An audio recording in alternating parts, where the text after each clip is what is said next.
Hello students, welcome to part 3 of chapter 2.4 An Epitome of Courage।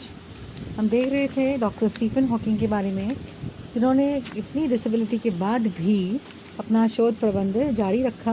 And he is a fellow of the royal society के fellow भी थे, and A member of the US national academy of sciences. और US की जो national academy of sciences है उसके भी member थे।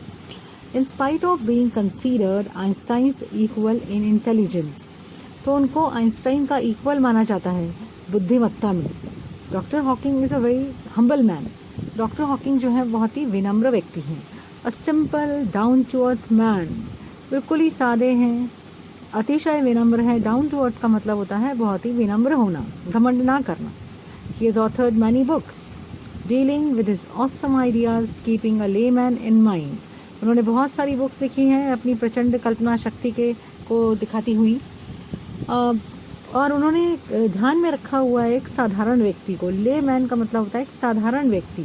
जो साधारण व्यक्ति को ध्यान में रख कर जब उन्होंने बुक्स लिखी हैं तो सभी को समझ में आएगा उनकी जो कंसेप्ट्स हैं साइंस के, जिनके बारे में उन्होंने रिसर्च किया है, वो सभी को समझ में आए, ये ध्यान में रखते हुए उन्होंने बुक्स लिखी हैं। His writing is full of wit and humour. उनकी जो राइटिंग है उसमें बहुत ही, जो बुक्स उन्होंने लिखी है वो विनोदी स्टाइल है उनकी। And his style is so lucid, और उनकी जो स्टाइल है, लिखने की जो शैली है बहुत ही सिंपल है, क्लियर है, that non scientist can also understand him. जो साइंस फील्ड के नहीं हैं, जिनको साइंस की थोड़ी भी समझ नहीं है, वो भी उसकी बुक्स को समझ सकते हैं। His book a brief history of time, उनकी जो बुक है brief history of time is one of the best selling books of a time. तो हमारे समय की बहुत ज़्यादा बिकने वाली बुक्स में से एक है। ऑन बीइंग आस्क्ड, जब उनको पूछा जाता है या पूछा गया how he feels about having the dreadful ALS, कि आपको कैसा महसूस होता है, आपको ये इतनी भयंकर बीमारी है ALS की, तो आपको कैसा महसूस होता है।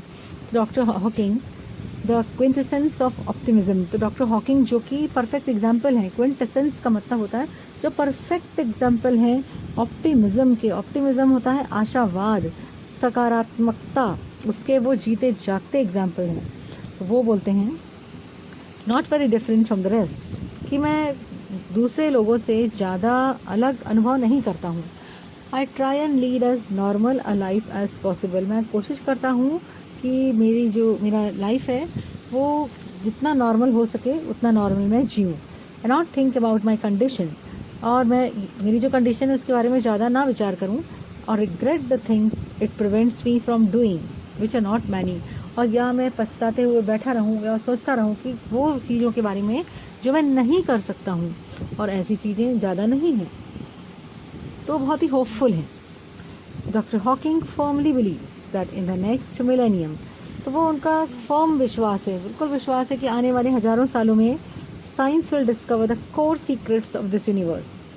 तो साइंस पता लगा लेगी कि ब्रह्मांड के मूल रहस्य कौन कौन से हैं।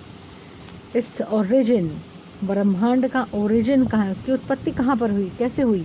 इट्स हिस्ट्री, उसका इतिहास क्या है।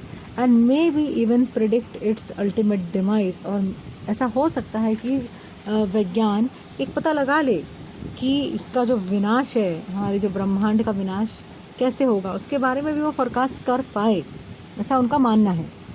Like doctor Hawking there are many people who display exemplary courage in their lifes, तो डॉक्टर हॉकिंग के समान ही बहुत सारे लोग हैं जो अपनी लाइफ में अनुकरण करने योग्य, एग्जाम्पल बनने लायक साहस दिखाते हैं।